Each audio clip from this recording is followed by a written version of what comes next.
양산 지역에서 발생한 코로나19 학생 확진과 관련해 경남도 교육청과 양산교육지원청이 엇박자 행정을 보이면서 큰 혼란을 빚었습니다. 최근 문 대통령 사저 건립지로 확정된 양산 평산마을에 방문객들이 몰리면서 주민들이 불편을 겪고 있습니다.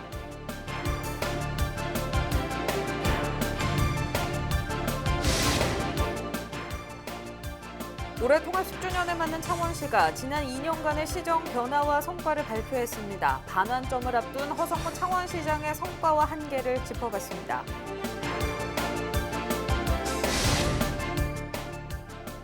지난달 경남 도내 소상공인 카드 매출 증가율이 전국에서 가장 높았던 것으로 나타났습니다.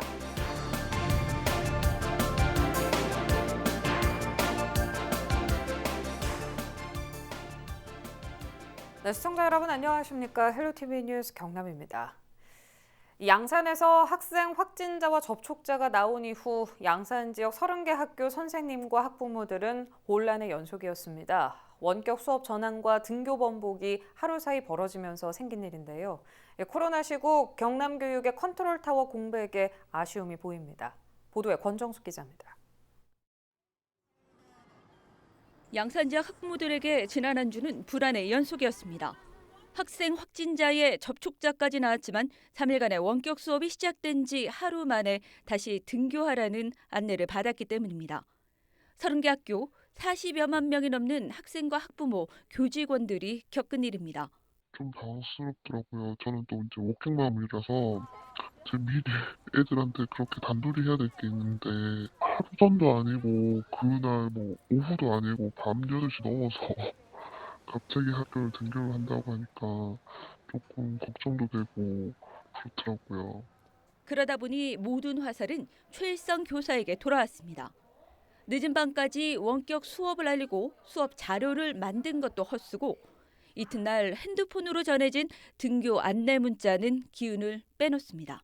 퇴근 이후에 다시 등교 수업을 하라는 문자가 온 거예요. 그러다 보니까 아무도 대비를 못하고 있었던 거죠. 일일이 학생들한테 연락도 해야 되고 그동안 또 원격 수업 준비했던 선생님들 노고는 다 사라져버리는 거고 급식도 문제거든요. 논란은 지난 9일 양산에서 확진 학생과 접촉자가 나오면서입니다. 교육지원청은 퇴근한 각 학교에 공문으로 등교 중지를 알렸고 접촉 학생들이 음성으로 나온 10일엔 퇴근한 학교에 문자로 등교를 알렸습니다. 하루 만에 번복. 교사들이 부랴부랴 학부모에게 이런 소식을 알리면서 학교도 학부모도 모두 혼란에 빠진 겁니다. 애들 보내긴 보내줘요. 갔더니 애들이 7명인가 왔다더라고요. 가서 신청을 다 했대요. 갑자기 막 학교 오라고 하니까 저도 막 화가 나고 막 그렇더라고요. 갑자기 무슨 방학은 어떻게 하냐고 막 그러더만 3일 쉰다 했으면 그냥 쉬고 월요일날 갔으면 되는데 굳이 하루 더 가가지고 무슨 이득 볼 거라고. 애들은 밤늦게까지 다시 연락돼야 되고 그로 인해서 학부모들도 민원이 발생하고 그 민원의 일부들은 오롯이 담임 선생님들이 다 받게 되는 거거든요. 이 과정에서 도교육청과 양산교육지원청의 소통은 원활하지 않았습니다. 우리가 다 잘했다는 건 아닙니다. 다 잘했다는 건 아닌데 여러 가지 상황들이 서로 간의 인지도가 그렇게 조금 누락되는 부분 역사가 있어야 판단이 됩니다. 그런 관점에서 보게 되면 이제 그때의 그 새벽에 이루어지는 어떤 그 행위들이 조금 성급하게 돌아가다 보니까 그런 점도 좀 있다고 봐집니다. 때문에 10일 30개 학교의 원격 수업 진행에도 교육부의 경남 지역 등교 수업 전환 수치는 3곳. 등교 수업 조정이라는 표현을 쓴 건데 원래는 등교 수업을 해야 되는 상황인 건데 원격 수업으로 전면 전환한 걸 말하는 겁니다. 11일은 경남 쪽에 3군데가 있습니다. 성악과는 하나 중학교 2곳, 충남도 있습니다. 그렇습니다. 예. 컨트롤 타워의 문제를 고스란히 드러낸 상황입니다. 이런 상황이니까 자주 바뀌는 건 이해를 하는데 또 이런 일이 발생되는 것마다 이렇게 우왕좌왕 기본적인 룰도 없이 이렇게 움직일 수는 없잖아요. 학부모님들이나 스님들이 대비된 어떤 매뉴얼이 없었다고 봐야죠. 이런 지금 상황이. 충분히 예견 가능한 상황에서 보여준 경남 교육계 행정에 학부모의 불안과 학교의 피로감만 쌓여가고 있습니다. 헬로티비 뉴스 권정숙입니다. 얼마 전 문재인 대통령이 퇴임 후 양산으로 돌아온다는 소식 전해드렸죠. 통도사 인근 평산마을에 사저 부지 매입까지 마치면서 마을 주민들은 물론 지역 주민들의 기대감을 높였는데요. 하지만 작은 마을에 벌써부터 많은 방문객이 붐비면서 크고 작은 불편의 목소리도 나오고 있습니다. 구지은 기자가 보도합니다. 양산시 하북면 평산마을 인근입니다. 마을을 진입하는 길목마다 외부 차량의 마을 안길 진입을 금지한다는 현수막이 나붙었습니다. 문재인 대통령의 사저가 들어선다는 소식이 알려지면서 외지인들의 발길이 늘자 마을 주민들이 현수막을 내건 겁니다. 왔다가 돌리 가기도 힘들고 밖에 빼놓고 돌아서 또 가라고 마을 주민들이 그렇게 써붙이놨어. 사람들이 많이 더 날리니까 조금 그런 것도 있겠지. 차 한 대가 겨우 지나갈 정도의 좁은 마을 안길. 심지어 대통령 사저와 연결돼 있지 않은 마을 안길로 차들이 들어오면서 혼잡이 빚어지기도 했습니다. 다 많은 상황이거든요. 사진하고 내비를 잘못 찍고 마당에서 차 풀리고 다시 나와야 되거든요. 그래서 불편했어요. 40여 가구 100명 남짓 거주하는 작은 마을 여건상 앞으로 더 많은 방문객들이 찾아오면 주민들의 불편이 커질 수밖에 없습니다. 대책이 필요하다는 목소리가 높아지고 있지만 양산시는 현재까지 접수된 관련 민원이 없고 차량 몰림 현상이 심각하지 않아 좀 더 지켜보겠다는 입장입니다. 1시간 안에 100대가 오고 1시간 안에 뭐 200대가 오는 게 아니고 띄엄띄엄 한 300명, 500명 이렇게 왔다 가시는 것 같아요. 안에 사시는 분은 차가 이제 그 안에 들어가서 다시 나오고 하는 불편은 있는데 주차장까지는 아직. 전문가들은 마을 인근의 관광지화에 대비해 지금부터 단계적이고 체계적인 개발 로드맵이 필요하다고 지적합니다. 도시계획도로라든가 이런 부분들을 미리 주차장이라든가 주차장 확보, 나중에 또 시간에 임박해서 하다 보면 토지 매입 문제라든가 이런 부분들이 아주 걸림돌이 될 수 있으니까 미리 좀 준비를 해서 지금부터 그런 부분들을 앞으로 어떻게 수요나 이런 것도 충분히 예측되어질 수 있거든요. 문 대통령의 사저가 들어선다고 알려지면서 전국적인 관심을 받고 있는 평산마을. 지역 발전에 대한 기대와 함께 유명세로 인한 주민 불편이 이어지면서 몸살을 앓고 있습니다. 헬로티비 뉴스 구지은입니다. 오는 7월 1일이면 민선 7기 지자체 단체장의 임기가 반환점을 돌게 됩니다. 올해 통합 10주년에 맞는 창원시가 지난 2년간의 시정 변화와 성과를 발표했는데요. 반환점을 앞둔 허성무 창원시장의 성과와 한계는 무엇인지 표영민 기자가 짚어봤습니다. 3번의 도전 끝에 지난 6.14 지방선거에서 당선된 허성무 창원시장. 취임 2주년을 앞둔 허 시장은 그동안 시정 변화상을 공유하는 자리를 마련했습니다. 허 시장은 지난 2년 동안의 최대 성과로 제조업과 조선업 등 침체한 지역 주력 산업의 경쟁력 강화를 꼽았습니다. 스마트 선도 산단이라든지 강소 연구개발 특구, 무인 선박 규제 자유 특구 등 제조업 혁신 기틀을 마련해왔던 과정이고요. 재료연구소의 한국재료연구원 승격과 KTX 증편운행, 북면 신도시 고등학교 건립 등 오래된 지역 현안 문제 해결에도 앞장섰습니다. 특히 수년간 논란을 벌였던 스타필드 입점 문제를 공론화 과정을 통해 종지부를 찍었습니다. 묵고 있던 그 현안들인 회성동 자족형 행정복합타운 비로소 정부로부터 승인받아서 정상화를 시켜내고 있습니다. 그 다음에 오랫동안 논쟁이 됐던 스타필드 입점 문제도 공론화를 통해서 결론을 지었습니다. 반면 20대 국회에서 처리되지 못한 창원 특례시 지정과 두산중공업과 STX 조선해양 위기 등은 아쉬움으로 남았습니다. 730일 동안 창원의 변화를 이끌며 임기의 반환점을 앞둔 허성무 시장. 남은 2년 동안 시민과 혁신을 목표로 한 정책들이 창원의 새로운 변화로 결실을 맺을 수 있을지 관심이 쏠리고 있습니다. 헬로티비 뉴스 표영민입니다.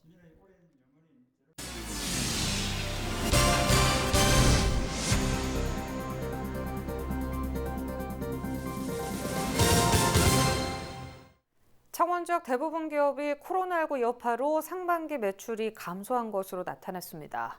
창원 상공회의소는 지역 내 168개 기업을 대상으로 코로나19 영향과 정부 지원제도 만족도를 조사한 결과 88.7%의 기업의 매출이 감소했다고 밝혔으며 매출이 증가한 곳은 3%에 그쳤습니다. 이 중 매출이 50% 이상 감소한 업체도 12%나 됐으며 내수 기업보다는 수출 기업이 비제조업보다 제조업 쪽에서 매출 감소폭이 컸습니다. 지난달 경남 도내 소상공인 카드 매출 증가율이 전국 최고 수준인 것으로 나타났습니다. 도에 따르면 지난달 18일부터 31일까지 경남 지역 소상공인 카드 매출 증가율은 지난해 같은 기간보다 113에서 114% 증가한 것으로 확인됐습니다. 이는 같은 기간 전국 평균 소상공인 카드 매출 증가율인 104에서 106%를 웃돈 수치며 전국 광역시도 중 가장 높은 매출 증가율을 기록했습니다. 이에 대해 경남도는 긴급 재난지원금 효과라고 분석하며 이 효과를 극대화하기 위해 이번 달 말부터 전통시장 세일페스타 등 소비진작 행사를 개최할 예정이라고 설명했습니다. 더불어민주당 코로나19 국난극복위원회 영남권 간담회가 경남도청에서 열렸습니다. 16일 열린 간담회에는 이낙연 더불어민주당 코로나19 국난극복위원회 위원장과 김경수 도지사를 비롯해 부산, 울산 지자체 단체장과 지역구 현역 의원 등이 참석해 영남권의 코로나19 위기 대응 상황을 점검하고 일자리 고용 유지 방안에 대해 논의했습니다. 간담회 후 위원회는 창원시 의창구의 스마트 산단 사업단에 방문해 스마트랩의 스마트 공정을 견학하고 산업인력 특화 교육 등을 점검했습니다. 지난달 23일 치러진 경남 지역 초중고 졸업학력 검정고시 합격률이 평균 80%를 기록했습니다. 이번 검정고시에는 1,169명이 응시해 937명이 합격했으며 초졸은 80%, 중졸은 82%, 고졸은 79%를 보였습니다. 전 과목 만점 합격자는 모두 3명이 배출됐으며 최고령 합격의 영예는 초졸 검정고시에 응시한 80살 주모 할아버지와 중졸에 응시한 71살 박모 할머니, 고졸에 응시한 75살 신모 할아버지가 차지했습니다. 또 경남권 교도소 재소자 11명이 어려운 여건을 극복하고 합격의 영광을 안았습니다. 합격자 명단은 23일까지 도교육청 홈페이지에서 확인할 수 있습니다. 경남과 부산, 대구, 경북, 울산 등 5개 지역의 통일교육을 담당할 영남통일교육센터가 16일 문을 열었습니다. 영남통일교육센터는 영남 권역의 통일에 대한 역량을 강화하고 균형 있는 통합형 통일교육을 제공합니다. 초대 센터장에는 박재규 경남대 총장이 맡게 됩니다. 지역 통일교육센터는 통일교육 역량을 갖춘 지역기관이 지역민을 대상으로 통일교육과 문화 활성화 등의 기능을 수행하는 곳입니다. 센터에서는 다양한 프로그램을 지금 준비를 하고 있습니다. 그런데 무엇보다도 가장 비중을 두는 부분이 이 지역 사회의 평화 통일 교육을 좀 대정화시키는데 앞장을 서려고 하고 있고요. 그러하기 위해서 모든 세대들이 소통하고 공감하는 그런 열린 교육의 장을 마련하고자 최선을 다할 것입니다.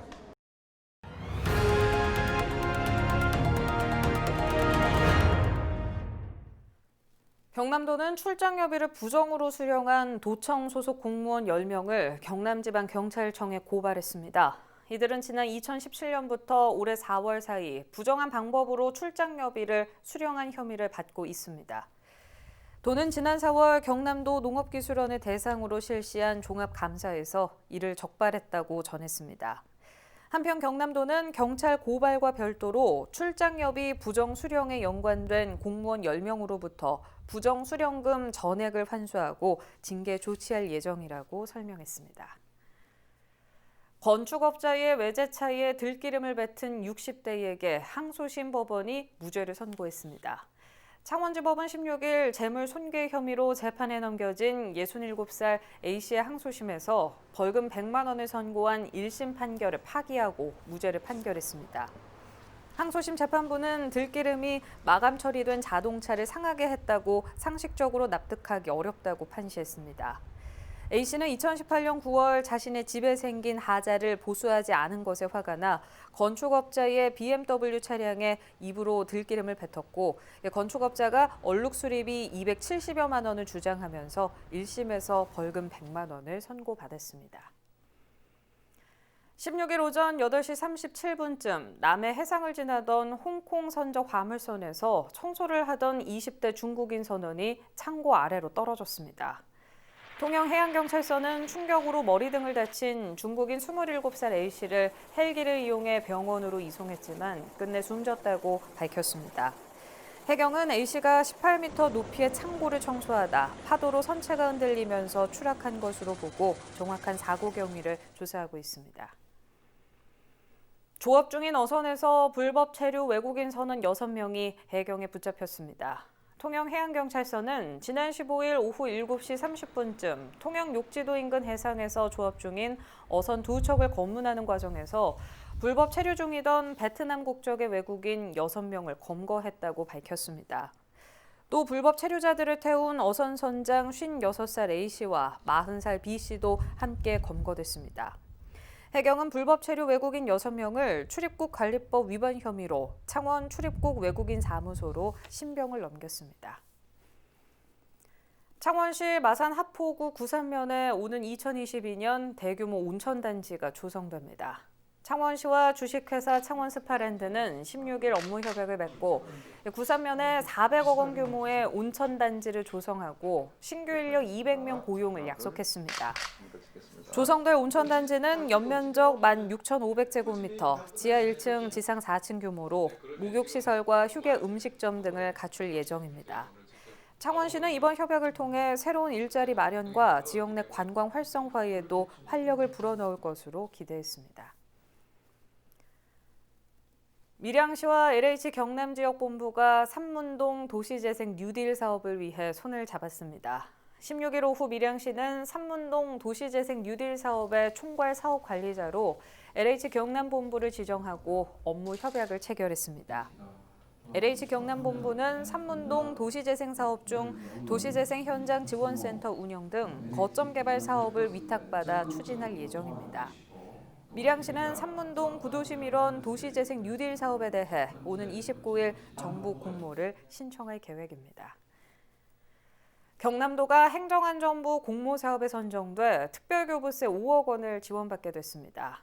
이번에 선정된 거제 가가호호 다올센터 건립사업은 조선업 경기 침체에 따른 위기가정 지원을 위해 2022년까지 원스톱 가족 돌봄 서비스를 운영할 센터를 건립한다는 내용을 담고 있습니다. 앞서 도는 지난 5월에도 하동 악양 마을 마켓 사업이 행안부의 공모사업에 선정됐다고 밝혔습니다.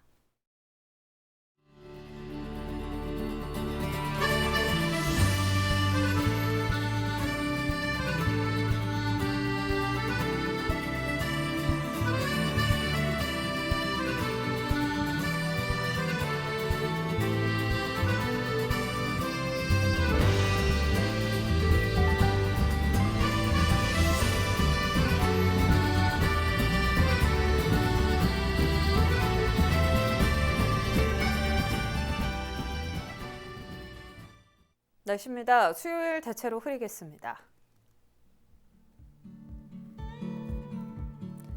구름 많다. 오후부터 흐려지겠고 낮 기온 28도로 예상됩니다.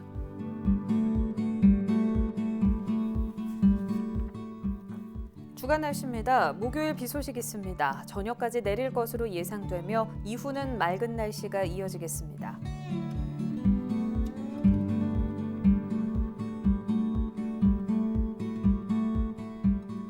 해상 날씨입니다. 남해 동부 먼 바다에 비가 내리겠고 바다의 물결 최고 1.5m까지 일겠습니다.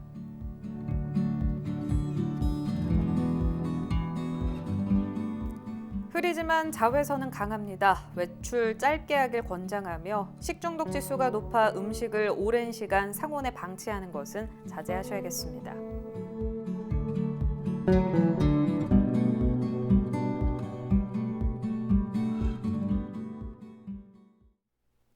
유튜브 채널 헬로 경남 통해서 오늘 뉴스 다시 보실 수 있습니다. 이상으로 마칩니다. 저희는 늘 지영민 곁에 있겠습니다. 시청해주신 여러분 고맙습니다.